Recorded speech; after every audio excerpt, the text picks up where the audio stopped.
Baruch Rabotai, Beruchim Tiou. On est le 5 aujourd'hui dans le mois des Louls. Il y a beaucoup de personnes, des fois ils achètent un nouveau bateau, un yacht, une nouvelle Ferrari et ils mettent un petit 5. Ils pensent que ça va les protéger de l'œil. C'est vrai que le 5 il est là, c'est un signe de cachet.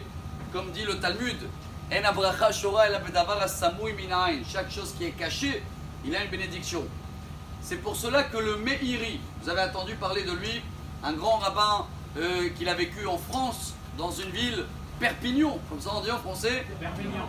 Alors il est décédé dans l'année 1310, il y a 710 ans en arrière, et lui il a écrit sur le Talmud Orayot, page 12, que tous les signes qu'on va faire Rosh Hashanah, on mange la pomme avec le miel, et on mange la grenade, mais quoi, est-ce que vraiment quelqu'un y croit que ça va le protéger? Les pauvres, il y en a qui ont mangé des grenades et l'année ça a explosé, mais pas dans le bon côté. Il y en a qui ont mangé la pomme avec le miel et c'était pas tout à fait le miel. Alors chers amis, le message d'aujourd'hui, il est énorme. La paracha c'est quoi? Kitetse la milchama, aloivecha. Quand tu fais la guerre avec ton ennemi, il faut se préparer à la guerre. Bon, il y a la guerre physique, mais Rosh Hashanah en haut, il va y avoir une grande guerre pour chacun de nous entre les accusateurs avec tous les péchés qu'on a fait et les défenseurs qui vont vouloir nous défendre. Attention, la grenade, la pomme, c'est pas ça qui va faire gagner la guerre en haut. Ça, c'est que des bons signes. C'est pour montrer à Dieu qu'on espère de, si Dieu veut, réussir dans la guerre et d'avoir une année douce et une année mielleuse. Mais qu'est-ce qu'on doit faire alors? Vous vous rappelez dans la guerre du Golfe, ceux-là qu'ils étaient en Israël, 91, moi je me rappelle qu'il fallait chacun dans la maison préparer Hederatum, une chambre forte, qu'elle est bien fermée avec des scotch, avec tout au cas où, il faut, comme ça on peut être protégé. Chers amis, la chambre forte qu'on doit faire dans les 25 jours qui nous restent jusqu'à la grande guerre en haut, c'est quoi?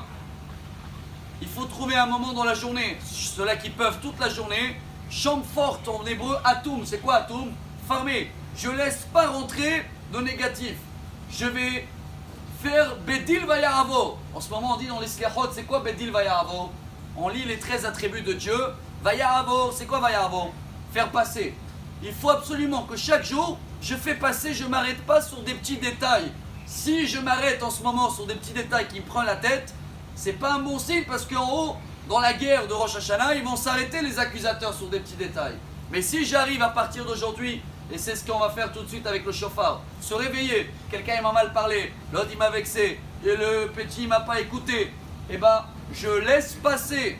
Et si je laisse passer, en haut, ils vont laisser passer. Comme ça on se prépare à une vraie guerre, et comme ça, Bezrat Hashem, on va avoir une journée 5 sur nous tous, protégés, avec des bonnes nouvelles, et Bezrat Hashem, Besorot Tovot, chauffard du jour.